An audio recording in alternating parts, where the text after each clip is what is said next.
Herkesin malumu hem ülkemizde özellikle Batman'da inanılmaz bir sıcaklık var.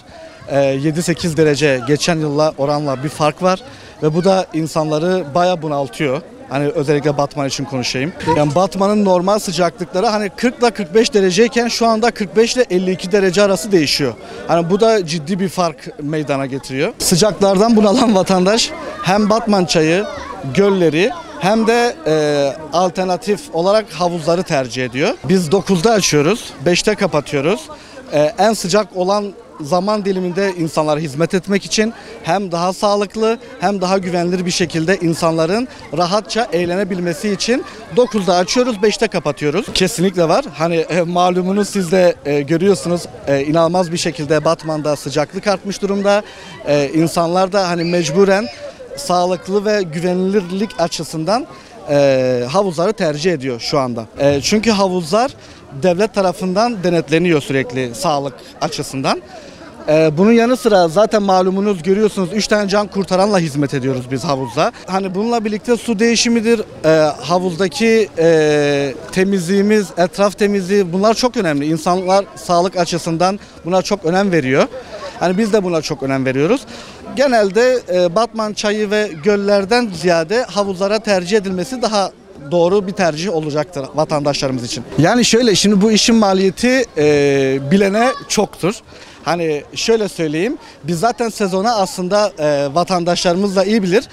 Bir tık daha yüksek fiyatla girdik. Ondan sonra bu sıcaklıkları görüp insanların daha sağlıklı, daha kaliteli bir hizmet anlayışı açısından fiyatlarımızı güncelledik.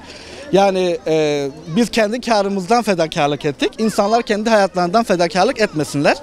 Havuzlarımıza bekliyoruz. Şimdi şöyle, bunu bir kalemde açıklayamıyoruz maalesef. Şimdi havuzun birçok yönünde birçok sorunu oluyor. Yani en düşük, en spesifik örnek olacak olursa havuza attığımız klor. Havuza attığımız klor bile çok ciddi maliyetler sağlıyor bunu. Onun dışında etraf temizliği, hani şimdi sadece buna havuz olarak bakmamak lazım. Tabii sağlıklı bir şekilde gelip burada hani yiyecek, içecek içmesi bile bizim sağlayacağımız etkenlerdir aslında. Hani sadece buna havuz temizliği olarak bakmamak lazım. Yani insanlar lütfen hani kendi hayatlarıyla bir tercihte bulunmasınlar. Biz onları havuzlarımıza bekliyoruz. Bilinmedik sulara girmesinler. Hem sağlık açısından hem güvenilirlik açısından havuzlarımıza bekliyoruz. Ya maalesef Batman'ın bu havası çok kötü bir şekilde, kavurucu bir sıcağı var. Buraya serinlemek için ve burada eğlenmek için buraya geldik. Sıcakta mecburen klimada oluyor. Yani klima dışında mecburen orada kalmıyor. Evde kaldıysak mecburen. Onun dışında dışarı çıkarız. Belki bir yerde oturursak klimalı bir yere gitmek zorunda kalıyoruz. Onun dışında en iyi yol havuza gelmek oluyor. Yüzme bütün kaslarımızı aslında çalıştırıyor. Bizim sırt kaslarımızı, bacak kaslarımızı, bütün bisepsleri, trisepsleri hepsini çalıştırıyor bu sebepten dolayı.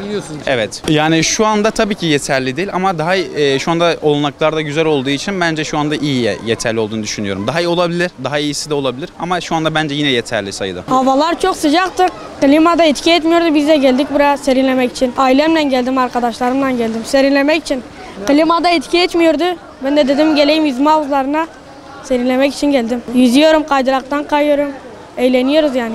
Su savaşları yapıyoruz. Batman'da havuz sayısı artırılsın, çok az. Serinlemek için tek çare havuz oluyor. Barajlara da giremiyoruz. Yüzme de biliyorum. Geldik kaydıraklara. Büyük kaydırakları var, güzeldi.